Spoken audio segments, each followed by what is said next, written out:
میرے پیارے بھائیوں اور بہنوں، اللہ کے لیے کچھ بھی ناممکن نہیں ہے۔ ہم یقین رکھتے ہیں کہ اللہ ہر چیز بغیر کسی شے کے تخلیق کر سکتا ہے۔ جب اللہ نے انسان کو مٹی سے پیدا کیا تو اسے اس مٹی کی بھی ضرورت نہیں تھی۔ وہ چاہتا تو ہمیں کسی اور چیز سے یا بالکل کسی چیز کے بغیر بھی پیدا کر سکتا۔ حقیقت میں اللہ جب کچھ بنانا چاہتا ہے تو صرف وہ جا کہتا ہے اور وہ چیز ہو جاتی ہے۔ اللہ کی ذات عظیم ہے اور اس کی قدرت لامحدود ہے۔ ہر چیز اور ہر ایک کا مالک اللہ ہی ہے اور ہر چیز اسی کی طرف لوٹنے والی، وہی تمہارا اور میرا رب ہے۔ لوگ کہتے ہیں کہ ہم خالق پر یقین نہیں رکھتے، ہم یہ نہیں مانتے کہ کوئی معبود ہے، کوئی اعلیٰ معبود۔ ہم یہاں محض اتفاقاً موجود ہیں۔ ایک سادہ دلیل جو اس بات کو غلط ثابت کرتی ہے یہ ہے کہ جب سے ہماری نسل یعنی حضرت آدم سے لے کر آج تک اور قیامت تک ہر انسان میں کئی ایسی چیزیں ہیں جو صرف اسی کی ہیں اور کسی اور کی نہیں۔ نہ تو وہ ماضی میں کبھی کسی اور میں تھیں، نہ حال میں ہیں اور نہ ہی مستقبل میں ہوں گی۔ مثال کے طور پر آپ کی انگلیوں کے نشان، آپ کی ہر انگلی کا نشان بالکل منفرد ہے۔ آپ کی ہر انگلی کا نشان صرف آپ کا ہے، نہ تو شروع سے کسی کے پاس آپ جیسا فنگر پرنٹ تھا، نہ مستقبل میں کسی کے پاس ہوگا۔ ایک اور مثال آپ کی آنکھ کے آئرس کا نشان ہے جو پوری طرح سے آپ کا ہے۔ اس سے آپ کی پہچان بغیر کسی غلطی کے کی جا سکتی ہے، کبھی کوئی بھول چک نہیں ہوتی۔ اگر ہم یہاں محض اتفاق سے موجود ہوتے تو یقیناً اتفاقاً بہت سے لوگوں کے آئرس پرنٹس ایک جیسے ہوتے، لیکن ایسا کبھی نہیں ہوا۔ اللہ تعالیٰ کی قدرت کو جاننے کا ایک طریقہ جانوروں کو دیکھنا ہے۔ آج تک کوئی دو زیبرے ایک جیسے دھاریوں والے نہیں ہوئے اور نہ ہی کوئی دو جرافے ایک جیسے دھبوں والے۔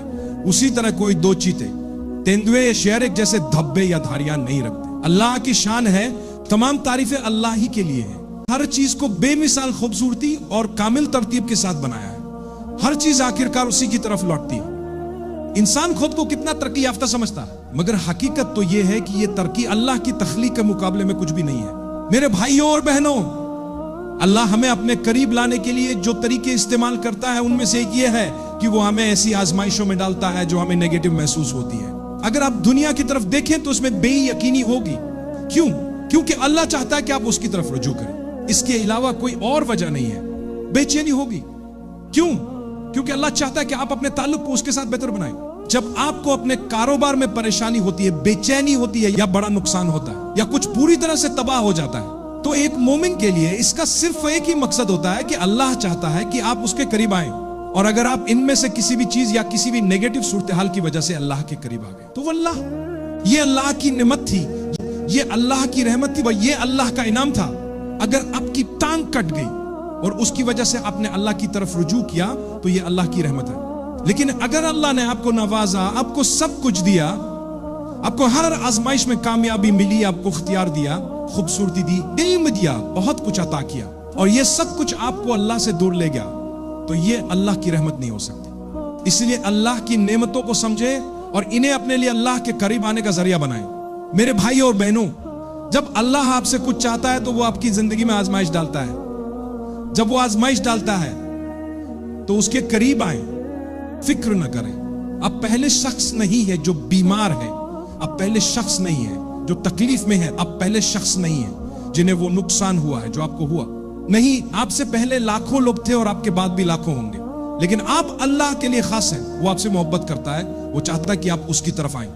ایک مومن جس کے دل میں تھوڑا سا بھی ایمان ہو، وہ فطری طور پر یہ سمجھ جائے گا کہ مجھے اللہ کی طرف رخ کرنا چاہیے، میں اللہ کے لیے اپنے ہاتھ اٹھاؤں، میں توبہ کروں، اپنی زندگی بدلوں، کچھ بہتر کرنے کی کوشش کروں۔ یہ سب اللہ کی پکار ہے جو مجھے ان مشکلوں کے ذریعے بلا رہا ہے، اور میں آپ سے وعدہ کرتا ہوں ایک کے بعد ایک دروازے کھلنا شروع ہو جاتے ہیں۔ بس دعا کو کبھی چھوڑے نہیں، اللہ کے لیے کچھ بھی ناممکن نہیں ہے۔ دیکھیے اللہ قرآن میں کیا فرماتے ہیں کہ وہی ہے جو مصیبت میں مبتلا شخص کی دعا کو قبول کرتا ہے۔ اللہ کے سوا کون ہے جو پریشانی میں گھرے ہوئے انسان کی فریاد کو سنتا ہے؟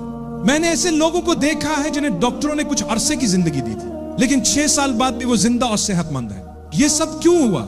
کیونکہ اللہ کے سوا کوئی مدد نہیں کر سکتا۔ جب ہم بالکل بے بس ہو کر اللہ سے دعا کرتے ہیں، کہتے ہیں کہ اے اللہ، تیرے سوا کوئی نہیں جو میری مدد کر سکے، نہ میں خود کچھ کر سکتا ہوں، نہ دنیا کی کوئی طاقت، تو اللہ فرماتا ہے کہ میں سنتا ہوں اور فوراً جواب دیتا ہوں۔ اللہ فرماتے ہیں کیا اللہ کے سوا کوئی اور معبود ہے؟ نہیں، صرف اللہ ہی ہے۔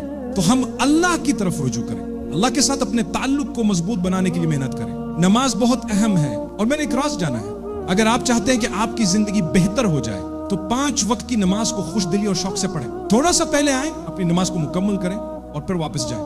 یہی نماز آپ کی مدد کرے گی کہ آپ حرام سے دور رہیں گے. یہ آپ کی نیکیوں میں اضافہ کرے گی اور آپ کے خاندان میں اور برکت میں اضافہ کرے گی.